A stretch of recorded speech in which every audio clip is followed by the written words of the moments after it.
And the story has three characters: a stream, a desert, and the wind. And it reminds us that sometimes we have to change in ways that we don't even quite imagine yet. And when we do, we learn about who we really are. So I'm going to invite our young people and adults, you can play along too, to be the stream this morning. And so when I mention the stream, just imagine the stream, and you can just do a motion sort of like this, just to have that experience of being the stream, okay? Now y'all got it. It's easy, right? So, high off in the mountains, there's a little stream. And the stream flowed down the mountainside. Sometimes it leaped and sometimes it bubbled. Sometimes it drifted lazily along, but it was never stopped by anything that got in its way.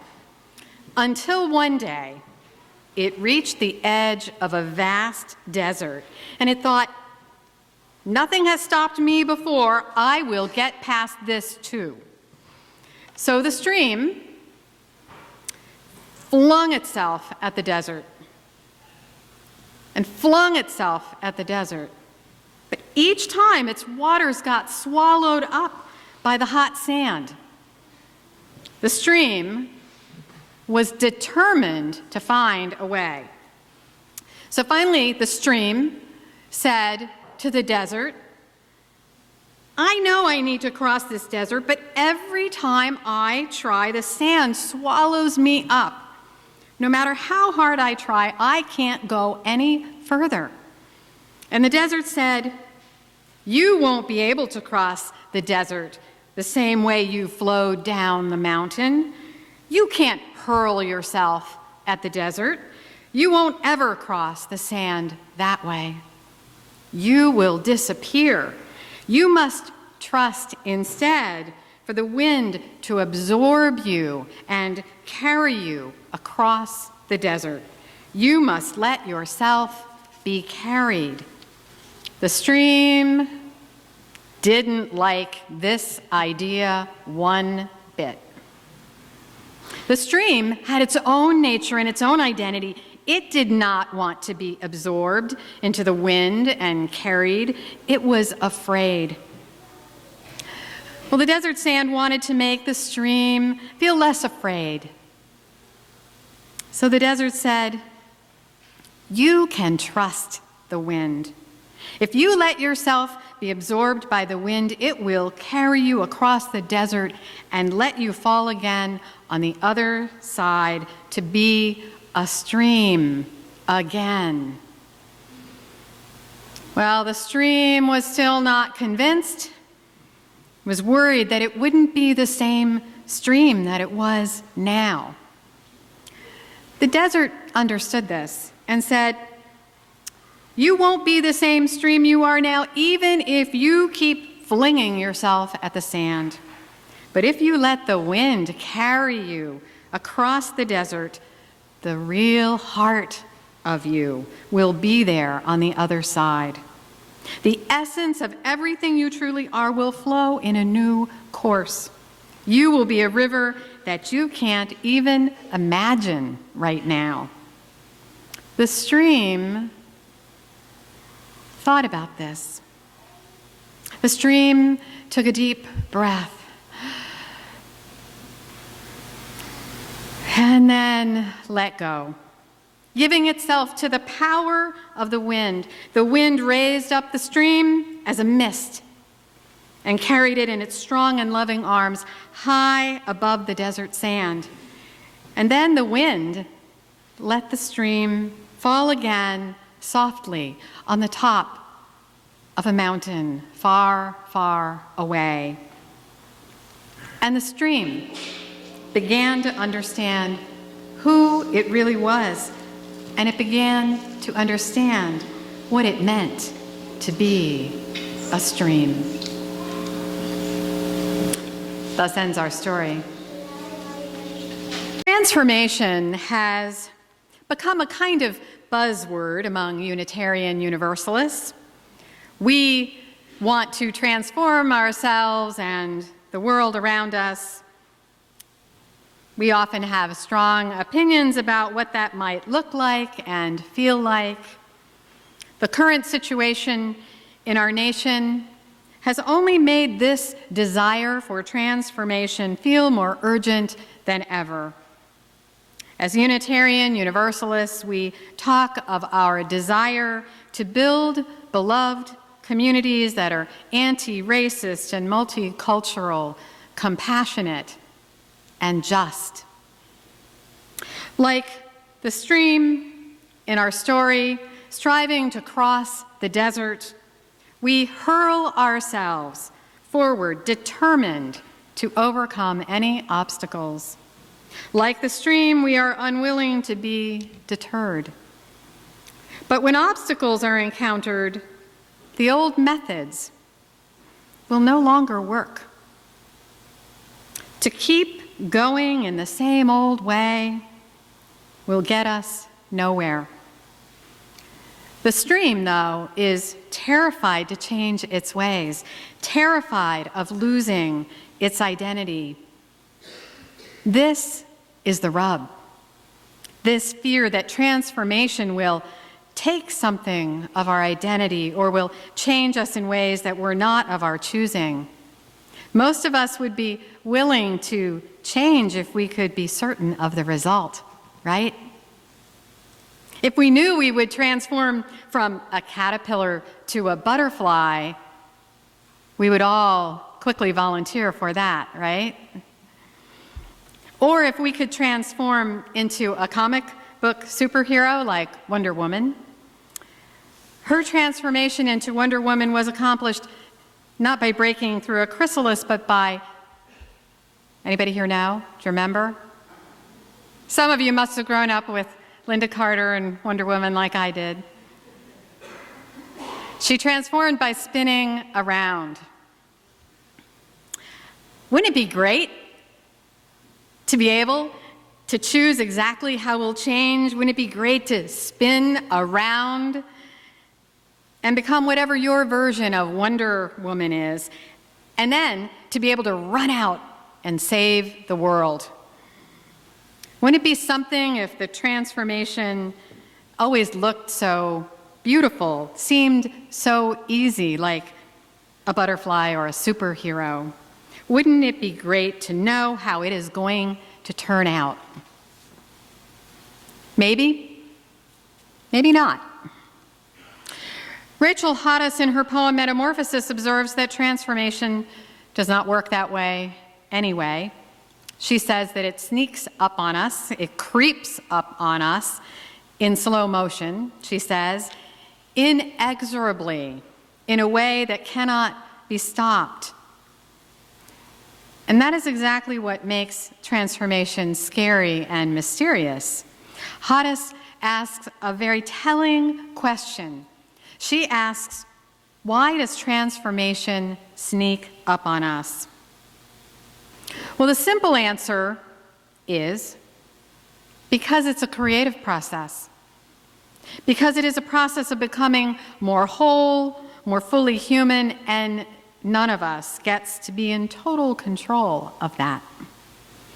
The creative process is not linear, and it is not predictable. It sneaks up on us, grabs us, and will not let us go. I have discovered this creative process at work in my own life over and over and over again. When I have an idea about how I would like to change my life or the world, life has a way of changing me. Life has its own ideas and transforms my heart's desire along the way. Nearly 2 decades ago, I experienced a period of intense spiritual yearning following the difficult end of a relationship. I read as many self-help books as I could manage, probably as many as any human being should ever read. I went to meditation classes and mindfulness workshops. I saw a therapist. I switched jobs. And then I did something even more radical. I visited a church. I grew up United Methodist, but I had left the institutional church when I went off to college.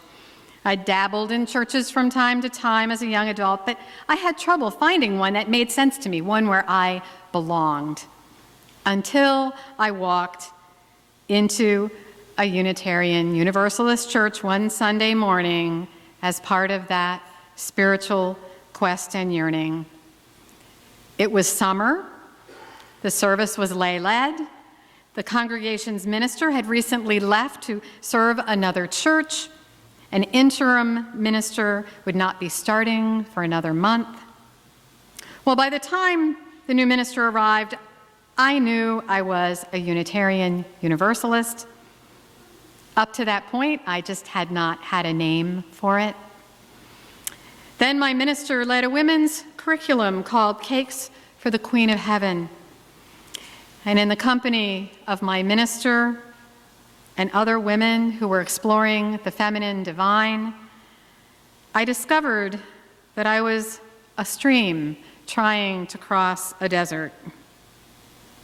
The desert sands were whispering in my ear, and finally that voice burst through the fog of my being, and I had the thought,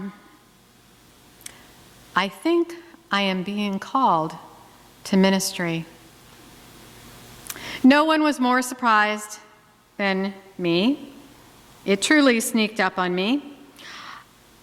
I had never, not once in the 40 years up to that point in my life, not once imagined being a minister. Maybe I should have. I grew up on Church Road. Seriously. Once I accepted that I was indeed being called to ministry, and I trusted the wind would carry me, I applied to the local seminary, and when I was accepted, I was still really not sure where things were going, where I was heading. I really had no idea that the transformation had only just begun. The transformation that was happening was the transformation of my own being. Henry Nelson Wyman called this process of transformation creative interchange. It's kind of a fancy term. He wrote extensively about how the creative process transforms the heart. He was one of the religious pioneers in the first half of the 20th century.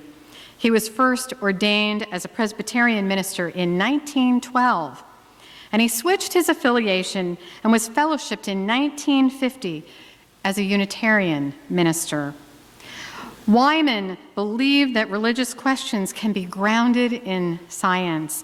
It is no wonder he became a Unitarian. One of the questions that drove Wyman's philosophical pursuits was, what can transform us? What power or what force or what event can propel deep-seated change? He wanted to know, in his words, what operates in human life with such character and power that it will transform people as they cannot transform themselves, saving them from evil and leading them to the best that human life can ever reach. Wyman called this creative interchange. This was his God concept. God, he believed, is a natural creative process or structure, and that natural creative process, that process of transformation increases human good. This happens when people or communities create new meaning and enrich human life. That creative process is what transforms us.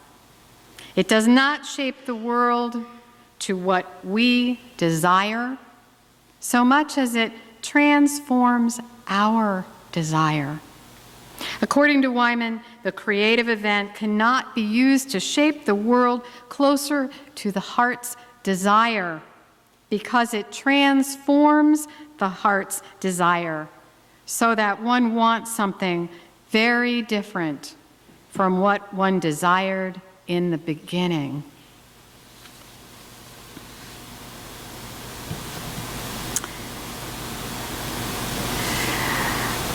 What is taking place in our Unitarian Universalist movement right now, something that has come to the fore this past week, is an example of a transformation in the making. There is a power at work transforming us as we cannot transform ourselves. It is a heart-wrenching example of transformation. Some of you know what I am referring to. And for those of you who may be walking into a Unitarian Universalist community for the first time, before I share this, I just want to say to you that part of our commitment as a religious tradition is to be transparent. We commit to being transparent not only about our successes, but also about our failures and our struggles. And so I share this with you in that spirit. This week, the president of our Unitarian Universalist Association, the Reverend Peter Morales, stepped down 3 months before the end of his term. He resigned in the midst of a controversy over the Unitarian Universalist Association's hiring practices and commitment to diversity. The association has been called to account for a recent hiring decision that reflects white supremacy and fails to promote diversity at our institution's highest levels. Specifically at question was the hiring of a white male minister over a lay woman of color for a leadership position. Our association's Leadership Council has issued an apology. I just want to read a brief piece of that to you.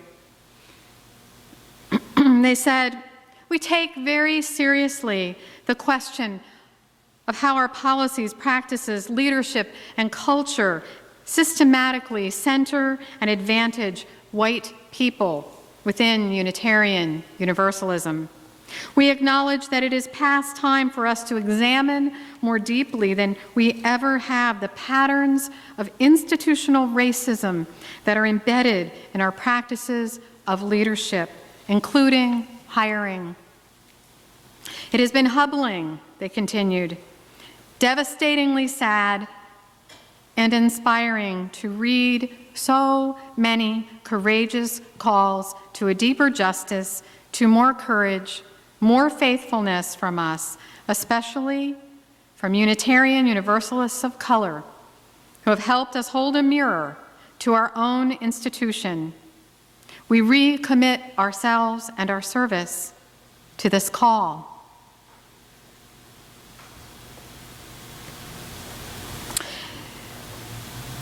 My heart hurts. My heart hurts for people of color in our movement, for our denominational leadership. I hurt for all of us. Institutional racism damages our collective humanity. What is transpiring in our religious movement is reflective of our difficult institutional history when it comes to matters of race. It reflects the tremendous work still to be done. Unitarian Universalism seems at this juncture like that stream trying to cross that desert. Historically, we have just kept hurling ourselves at the desert. This is nothing, sadly, nothing new for us. I wish that we could spin around and become superheroes of anti-racism. I wish we could spin around and white supremacy would be a thing of the past, of our nation's past, of our religious traditions past. My white privilege gets in my way sometimes, a lot of times, because I just want to hurl myself to the other side by doing things the way I have always done them. As a movement, we do this too. Our old patterns of doing things have once again gotten in our way. We will not be able to move forward by using the same methods that got us here in the first place. As Albert Einstein said, problems cannot be solved by the same level of thinking that created them. I'm not even sure that thinking is exactly what we need right now. The changes that we are being called to as a religious movement will certainly not be easy. They will not be simple. They may be scary and uncertain to many of us. I wonder if we allow ourselves to be carried by the wind across the desert, will we be the same stream, the same Unitarian Universalism that called me to ministry? Will we be the same Unitarian Universalism that called you here this morning? What if we are not the same stream, the same movement anymore?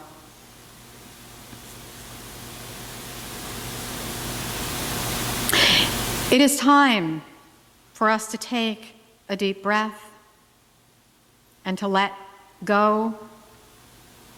This is a time to listen, a time to learn, a time to trust.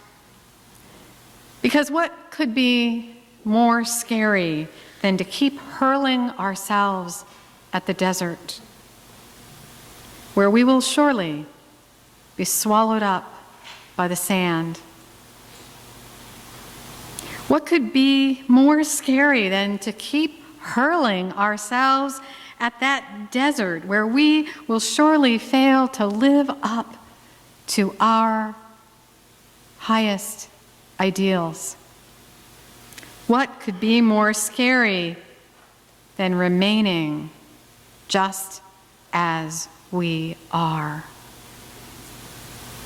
In our story this morning, the stream wanted to cross the desert, but did not know how. The stream needs the desert to teach it and the wind to carry it. Only then is the stream able to discover the heart of who it is. The winds of transformation are blowing all around us. The desert sands are whispering in our ears, coaxing us to learn new methods and to widen our embrace of diversity. Are we ready to listen? Am I ready to listen? Are you ready to listen? Are we ready to be carried forward so that we can be placed on a new mountaintop, placed in a new land where we can begin again? Amen, and blessed be.